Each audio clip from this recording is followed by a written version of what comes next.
Welcome to man's మంట kitchen. ఇప్పుడు మనకి ఫెస్టివల్స్ వస్తుందంటే చాలు రకరకాల పిండి వంటలు అయితే చేస్తారండి. ఇక్కడైతే నేను వెరైటీగా ఉంటుందని మురుకులు అయితే చేశానండి. ఇందులో బటర్ మురుకులు చేశాను. ఈ మురుకులలో జొన్న పిండి, రైస్, బియ్యం పిండి, అలాగే బటర్ మినపప్పు కూడా వేయడం జరిగింది. అయితే ఈ మురుకులు అనేది ఎలా చేశాను అనేది మీరు వీడియో మాత్రం చివరి దాకా స్కిప్ చేయకుండా చూడండి.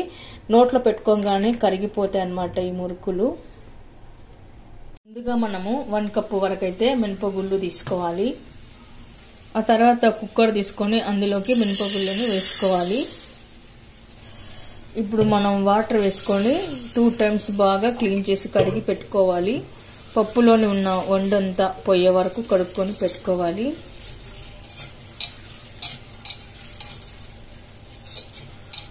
ఇప్పుడు ఇలాంతా వాటర్ వంపేసుకున్న తర్వాత మరి ఒకసారి కడిగి పెట్టుకోవాలి. ఆ తర్వాత మనము పప్పు మునిగే వరకు వాటర్ వేసి పెట్టుకోవాలి. ఇలా పప్పు మునిగే వరకు కొంచెం వాటర్ వేసి పెట్టుకున్న తర్వాత 2-3 విజిల్ రానివ్వాలండి. పప్పు మాత్రం బాగా మెత్తగా ఉడికిపోవాలన్నమాట. ఇప్పుడు ఇందులోకి కొద్దిగా ఆయిల్ వేసుకుందాము. ఆయిల్ వేయడం వల్ల పప్పు బాగా మెత్తగా ఉడికిపోతుంది. ఆ తర్వాత కుక్కర్ మూత పెట్టేసుకొని మనం 2-3 విజిల్ రానిస్తే సరిపోతుంది. ఇప్పుడు మనం ఉడికించుకున్న ఈ పప్పును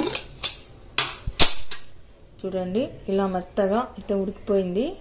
ఇలా ఉడికించుకున్న పప్పుని మనం ఇప్పుడు ఒక మిక్సీ జార్లోకి మెత్తగా పేస్ట్ లాగా చేసుకొని పెట్టుకోవాలి. పప్పు అంతా చల్లారిన తర్వాత ఇప్పుడు మనం ఒక మిక్సీ జార్లోకి అయితే వేసుకొని పెట్టుకుందాము. కొద్దిగా వాటర్ వేసుకొని మనం ఇది పేస్ట్ లాగా చేసుకొని అయితే పెట్టుకోవాలి. ఇక్కడ మనము తగినంత వాటర్ అయితే వేసుకుందాము. ఇప్పుడు వాటర్ వేసాక ఒకసారి బాగా కలుపుకొని పెట్టుకోవాలి.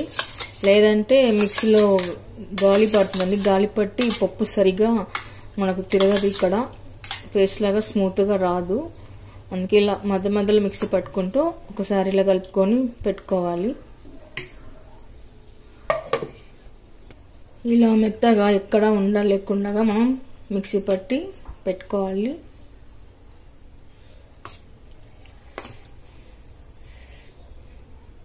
మనం మిక్సీ పట్టి పెట్టుకున్న మిశ్రమాన్ని పప్పుని అంతా ఒక బౌల్లోకి అయితే వేసుకొని పెట్టుకోవాలి.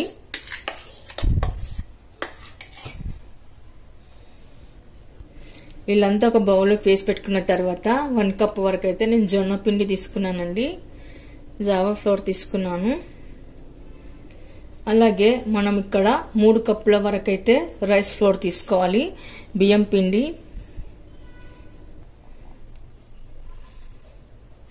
ఇక్కడ నేను మొత్తం 3 కప్పుల వరకు అయితే రైస్ ఫ్లోర్ వేసాను.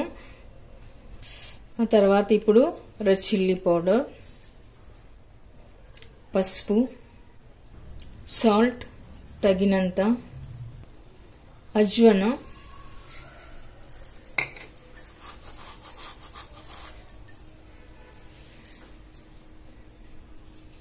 తర్వాత నువ్వులు. ఇప్పుడు మనం బటర్ కరిగించుకొని ఇందులోకి వేసుకోవాలి.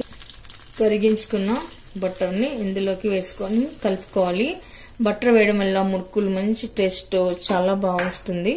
మీ దగ్గర బటర్ లేనప్పుడు కాచి చల్లార్చిన నెయ్యి కానీ నూనె కానీ వేసుకోవచ్చు. మనకు పిండిలోనే వాటర్ తేమ ఉంటుంది కాబట్టి వాటర్ అవసరమైతే వేసుకోవాలి, లేకపోతే ఇదే సరిపోతుంది. మరి పిండి మెత్తగా అనిపిస్తే మరి కాస్త రైస్ ఫ్లోర్ వేసుకోండి. బియ్యం పిండి వేసుకోవచ్చు. బియ్యం పిండి అయినా జొన్న పిండి అయినా ఏదైనా ఇంకొక కప్పు 1/2 కప్ వరకు అయితే వేసుకోవచ్చు.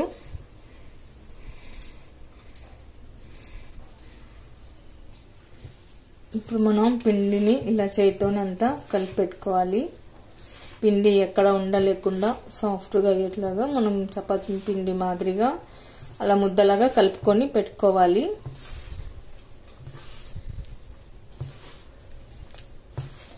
అవసరమైతేనే వాటర్ వేసుకోండి, లేకపోతే లేదు.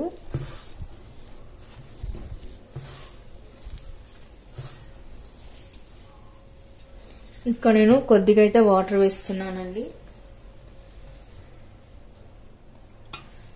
ఎంత కావాలో అంతా చూసుకుంటూ కొద్ది కొద్దిగా మనం వాటర్ వేసుకొని కలుపుకోవాలి.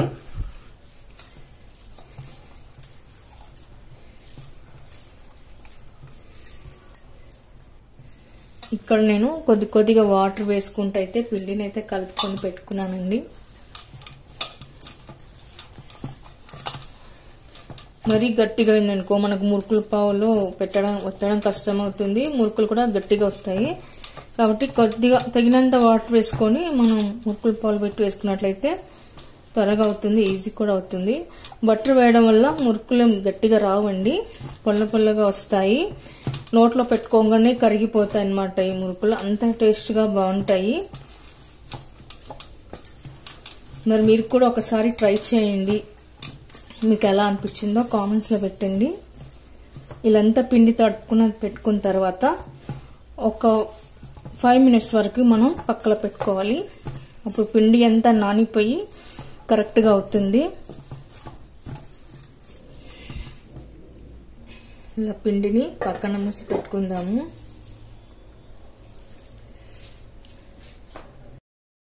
ఫైవ్ మినిట్స్ తర్వాత మనకు పిండి గట్టిగా అనిపించినప్పుడు ఇలా కొద్ది కొద్దిగా తీసుకొని వాటర్ వేసుకొని తడుపుకోవాలి. ఇలాంతా తడుపుకొని పెట్టుకున్న తర్వాత మనకు మురుకుల పావు ఉంటుంది కదా, ఇలా మురుకుల పావున గొట్టాన్ని వేసుకొని మురుకులు వేసేసుకోవాలి. ఇప్పుడు కడాయిలో ఆయిల్ వేసుకున్న తర్వాత ఆయిల్ హీట్ అయిన తర్వాత మనము డైరెక్ట్ గా ఇలానే మురుకులు వేసేసుకోవచ్చు.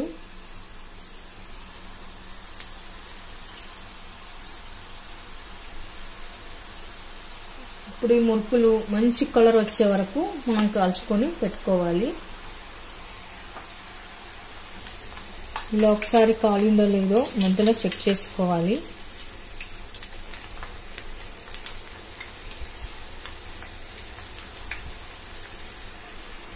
మంటను మీడియం ఫ్లేమ్ పెట్టుకొని కాల్చుకోవాలండి. ఎక్కువ పెట్టుకున్నట్లయితే లోపల పిండి ఉడకదు, పైన మాడిపోతుంది, లోపల పిండి ఉడకదు.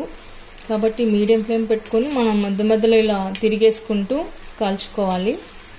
మంచి గోధుమ రంగు వర్ణంలోకి వచ్చే వరకు మనం కాల్చుకొని తీసి పెట్టుకోవాలి. ఇలా మంచి కలర్ వచ్చాక తీసుకొని పెట్టుకోవాలి.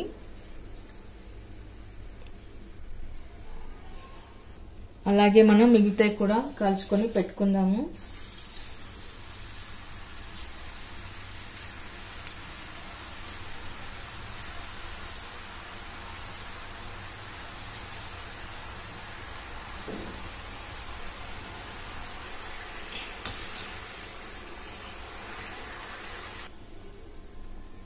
ఓకే అండి, చూసారుగా మురుకులు చాలా సింపుల్ గా ఈజీగా అయితే చేశాను. చాలా టేస్ట్ గా బాగా వచ్చాయి. నేను ఇక్కడ 2 రకాలుగా చేశానండి. ఈ పావు పెట్టి ఇదొక రకం చేశాను, అలాగే ఇక్కడ ఇంకో పావు వస్తుందండి, ఇది పెట్టి దీంతో కూడా నేను ఇలాంటి మురుకులు అయితే చేశాను. మురుకులు మొత్తం సూపర్ గా వచ్చాయి. పైన కంచిగా లోపల సాఫ్ట్ గా మృదుగా మురుకులు అయితే చాలా బాగా వచ్చాయండి. మరి మీరు కూడా ఒకసారి మురుకులు అయితే ట్రై చేయండి. మీకు ఎలా అనిపించిందో కామెంట్స్ లో పెట్టండి, లైక్ చేయండి, షేర్ చేయండి. తప్పకుండా మన ఛానల్ అయితే సబ్స్క్రైబ్ చేయండి. చూడండి ఎంత బాగా వచ్చిందో, పైన ఇలా క్రంచీగా ఉన్న లోపల మాత్రం సాఫ్ట్ గా మృదుగా ఉన్నాయి. నోట్లో పెట్టగానే ఇలా కరిగిపోతాయి. ఎవరైనా సరే చిన్నపిల్ల కానీ పెద్దవాళ్ళు కానీ ఎవరైనా సరే పండు ముసలైనా సరే ఈజీగా తినేయచ్చండి, అంత బాగున్నాయి మురుకులు. ఓకే అండి, చూసారుగా ఈవినింగ్ టీ టైమ్ స్నాక్స్ అలాగే ట్రావెల్ టైమ్ స్నాక్స్ కూడా మనకు చాలా బాగుంటుంది. పిల్లలు కానీ ఇంటికి గెస్ట్లు వచ్చినా కూడా చాలా టేస్ట్ గా బాగుంటుంది. మరి మీరు ఒక్కసారి ట్రై చేసి మీకు ఎలా ఉందో కామెంట్స్ లో పెట్టండి, లైక్ చేయండి, షేర్ చేయండి. తప్పకుండా మన ఛానల్ ని సబ్స్క్రైబ్ చేయండి. Thank you for watching.